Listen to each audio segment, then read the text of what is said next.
रूस और यूक्रेन के बीच चल रही जंग और भीषण हो गई है। रूस ने यूक्रेन की राजधानी कीव समेत यूक्रेन के कई शहरों में ताबड़तोड़ मिसाइल और ड्रोन अटैक किए। सुमी सिटी के बड़े इंडस्ट्रियल एरिया में भीषण आग लगी हुई है। बदले की आग में जल रहे जेलेंस्की ने रूस के कब्जे वाले क्रिमिया पर बहुत बड़ा हमला कर दिया। क्रिमिया के रिजॉर्ट टाउन फोरोस में भयंकर तबाही हुई है। जेलेंस्की ने जिस रिजॉर्ट पर हमला कराया उसका डायरेक्ट कनेक्शन पुतिन से है। यूक्रेन ने क्रिमिया में रूस के 2 एम्फीबियस एयरक्राफ्ट्स को भी ड्रोन अटैक में बर्बाद कर दिया। पुतिन ने जेलेंस्की और नेटो देशों को सबक सिखाने के लिए एक बहुत खतरनाक समर प्लान तैयार किया है। क्या जेलेंस्की का टाइम और खराब होने वाला है? ऐसा क्यों कहा जा रहा है? आइए समझते हैं।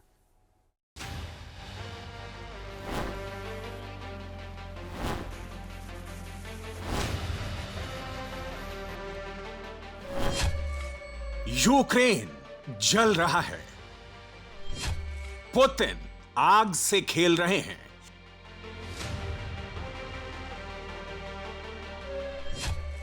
एक 1306 दिन से लड़ाई चल रही है।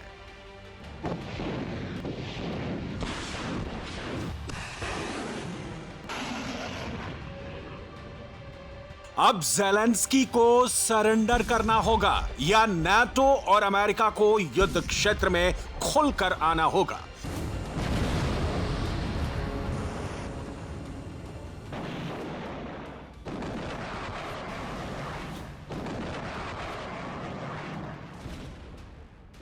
नाटो देश यूक्रेन के कंधे पर मिसाइल रखकर बहुत दिनों तक रूस को नहीं रोक सकते।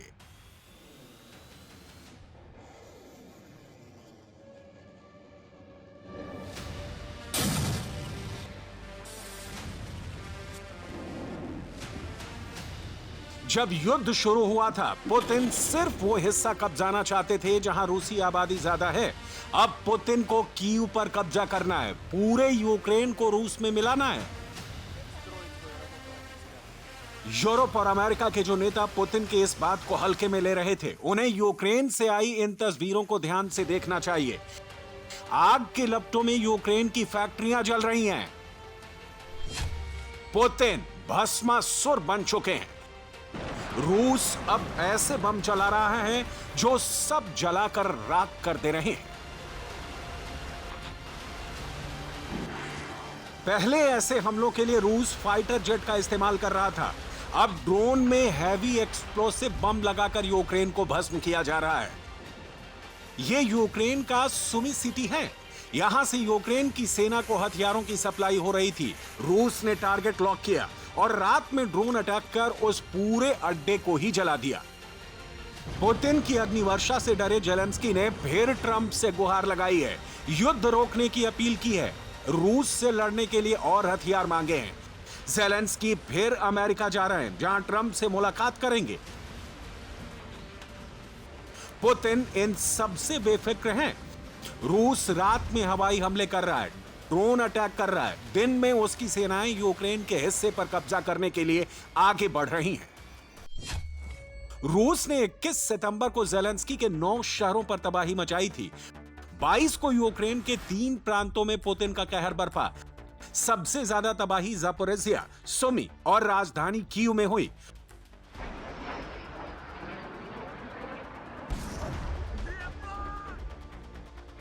रूस के ताजा मिसाइल अटैक में यूक्रेन के 10 अपार्टमेंट जलकर राख हो गए। करीब 2 दर्जन मकान अब रहने लायक नहीं बचे हैं।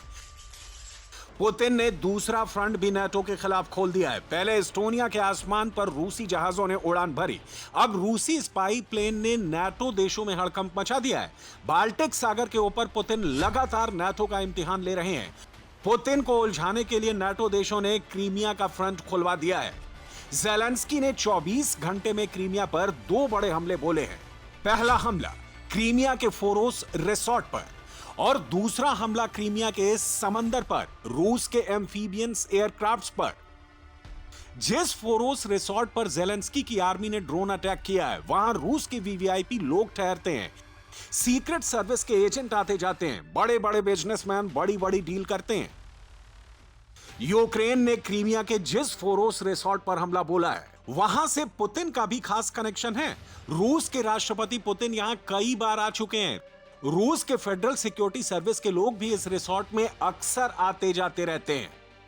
क्रीमिया में फोरोस को रिसोर्ट टाउन के तौर पर जाना जाता है। यूक्रेन ने जिस रिसोर्ट पर हमला किया है वो फोरोस सैनाटोरियम है। रूस के एलीट लोग यहां छुट्टियां बिताने आते हैं। यूक्रेनी हमले में रिसोर्ट के साथ साथ एक स्कूल को भी नुकसान हुआ है। रूस का दावा है कि यहां ड्रोन में बहुत खतरनाक विध्वंसक रखकर विस्फोट कराया गया। फोरोस अटैक में 3 लोगों की मौत हुई और 16 लोग जख्मी हुए हैं। फोरोस पर हमले से पुतिन बहुत आग बबूला है। इसका खामियाजा ना सिर्फ ज़ेलेंस्की बल्कि उन्हें मदद करने वाले लोगों को भी उठाना पड़ेगा। इसका संकेत रूस की विदेश मामलों की प्रवक्ता मारिया ज़खारोवा के बयान से मिलता है। ये कीव शासन का एक और आतंकवादी कृत्य है। नाटो और यूरोपीय यूनियन जो रूस के खिलाफ अग्रेशन के लिए कारणों की तलाश कर रहे हैं, उन्हें आईने में देखने की जरूरत है। वो यूरोप में अस्थिरता और आतंकवाद को बढ़ावा दे रहे हैं, कीव शासन को स्पॉन्सर कर रहे हैं और हथियारों की सप्लाई कर रहे हैं। ज़ेलेंस्की ने 24 घंटे में पुतिन को एक और बड़ा झटका दिया जब क्रीमिया के समंदर में रूस के 2 एम्फीबियंस एयरक्राफ्ट को मार गिराया। यूक्रेन की मिलिट्री इंटेलिजेंस यूनिट HUR ने दावा किया कि इतिहास में ऐसा पहली बार हुआ है जब रूस के B-12 चाकिया एम्फीबियस एयरक्राफ्ट पर हमला हुआ है। यूक्रेन की मिलिट्री इंटेलिजेंस यूनिट ने इसकी तस्वीरें भी जारी की हैं। तस्वीरों में रूस का BE-12 चाका एम्फीबियस एयरक्राफ्ट समंदर में दिख रहा है। अचानक एक कामिकाज़े ड्रोन आता है। जब तक रूसी डिफेंस फोर्स कुछ समझ पाते, ड्रोन एयरक्राफ्ट पर टूट पड़ता है। यूक्रेन ने रूस के जिन BE-12 एम्फीबियस एयरक्राफ्ट को तबाह किया है, वो समंदर और उसके आसपास जमीनी एरिया में सर्विलांस और अटैक दोनों काम करते हैं। रूस ने इन्हें शीत युद्ध के दौरान अमेरिका की पनडुब्बी गतिविधियों का पता लगाने के लिए बनाया था। 1960 में पहली बार इनका इस्तेमाल शुरू हुआ था। अमेरिकी नौसेना के 6ठे बेड़े की निगरानी में इनका खास इस्तेमाल हुआ था। ये विमान शक्तिशाली रेडार और समंदर में टोही प्रणालियों से लैस है। ये लंबे समय तक उड़ान भर सकते हैं। पनडुब्बियों के साथ साथ ये दुश्मन की छोटी नौकाओं का भी पता लगाने में सक्षम है। यूक्रेन ने क्रीमिया में रूस के 3 Mi-8 हेलीकॉप्टर को भी मार गिराने का दावा किया है। क्रीमिया पर यूक्रेनी हमले के बाद पुतिन का गुस्सा और भड़क गया है। क्या अब इसका जवाब नाटो देशों के खिलाफ पुतिन के बड़े प्रहार के रूप में देखने को मिलेगा?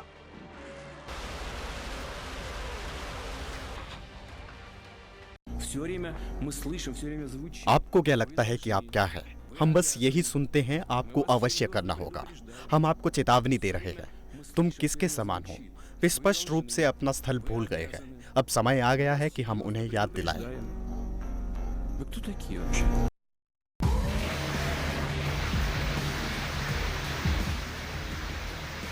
रूसी मीडिया ने थोड़ी ये तस्वीरें जारी कर पुतिन के अगले प्लान का इशारा दे दिया है। पुतिन अब ग्राउंड ऑपरेशन तेज करने वाले हैं। यूक्रेन पर जमीनी हमला और तेज करने वाले हैं।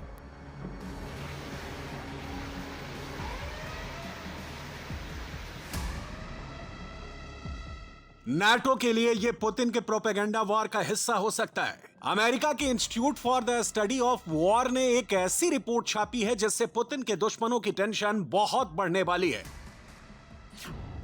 पुतिन ने आर्मी में भर्तियां तेज करने के आदेश दिए हैं। 2,92,000 नए रंग रूटों की भर्ती की जा रही है। हर हफ्ते 7,900 रंग रूट रूसी सेना में भर्ती किए जा रहे हैं। हर महीने 31,600 जवान रूसी सेना में जोड़े जा रहे हैं। संकेत साफ है, नाटो आ जाए या 26 मुल्क अलग अलग आ जाएं या अमेरिका डायरेक्ट उतर जाए, पुतिन अब न थमने वाले हैं और न रुकने वाले हैं। पुतिन वही करेंगे जो उन्होंने सोचा है। तो क्या पुतिन आने वाले स्प्रिंग सीजन में हमले और तेज करेंगे? क्या समर में पुतिन कीव पर झंडा फहराएंगे?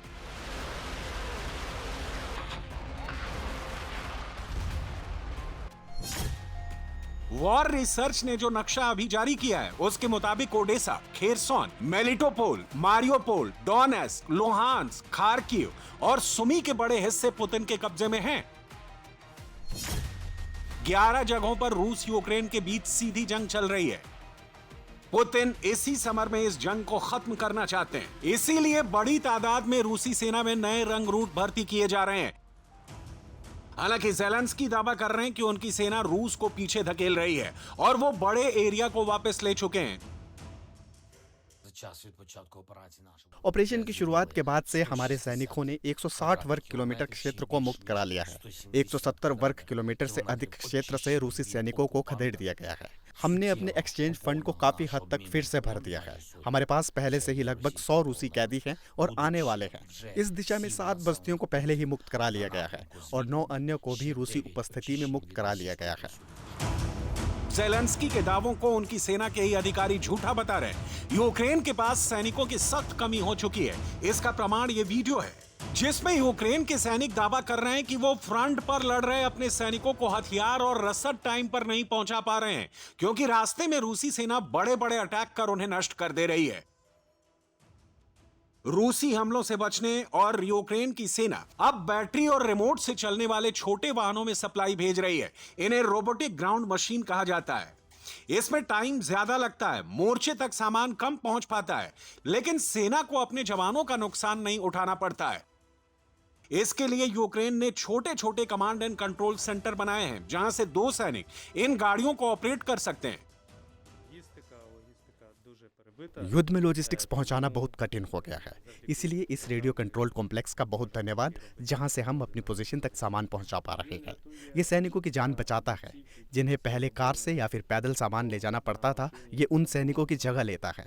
रूसी इस दिशा में बहुत आगे बढ़ने की कोशिश कर रहे हैं। दरअसल वो पूरे डोनेस्क और लुहांस्क रीजन पर कब्जा करना चाहते हैं। हम ऐसा नहीं होने देंगे। हम कब्जे वाले इलाके को उनसे छुड़वाएंगे।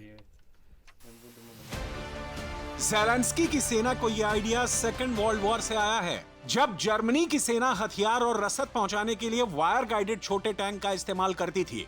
साइज के हिसाब से रोबोटिक ग्राउंड मशीन की लागत 1000 से 64,000 US डॉलर के करीब बैठती है। इस छोटी रोबोटिक मशीन में 200 किलो बारूद, हथियार, ईंधन और खाना पीना लोड किया जा सकता है। इन मशीनों को रूस के FPV ड्रोन से खतरा है, जो अक्सर इन्हें टारगेट तक पहुंचने से पहले ही तबाह कर देते हैं।